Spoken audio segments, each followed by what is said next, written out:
په یو ښکلي کلي کې دوه نږدې ملګري اوسېدل. یو نوم یې احمد و او بل نوم یې کریم و. احمد یو ساده، ریښتونی او مهربانه انسان و.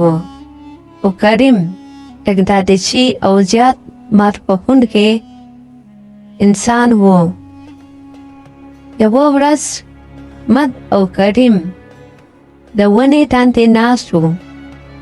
احمد: کریم وروره، زموږ ملګرتیا ډېره پخوانۍ ده. تل به رښتیا وایې.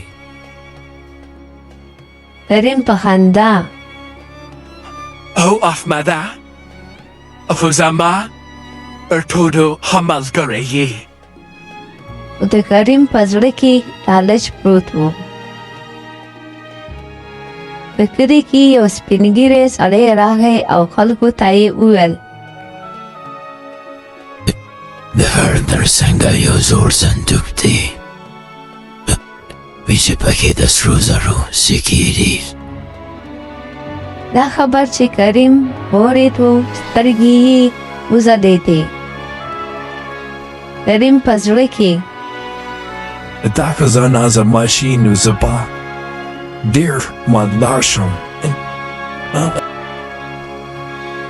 سبا سهار احمد او کریم د غره خواته روان شول. کریم ورورو، خزانه مو وموندله. نیمه به ستا او نیمه به زما وي. کریم: او هو، بېشکه.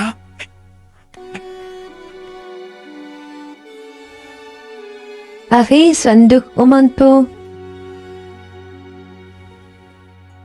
کله چې یې خلاص کړو، د سرو زرو سکې پکې وې.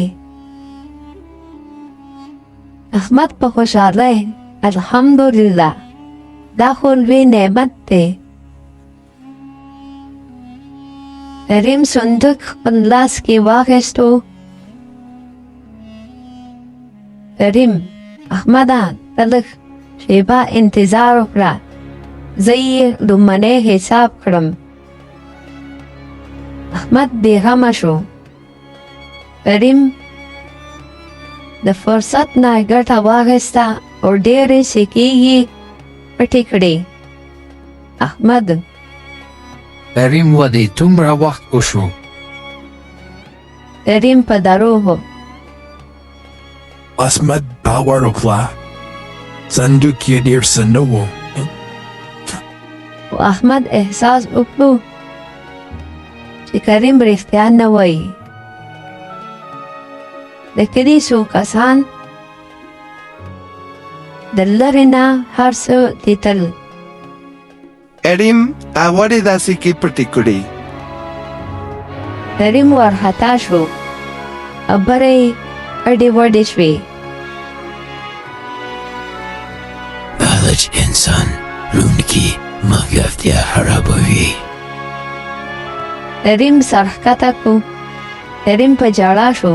احمد ما سره ډېر زیاتې وکړو.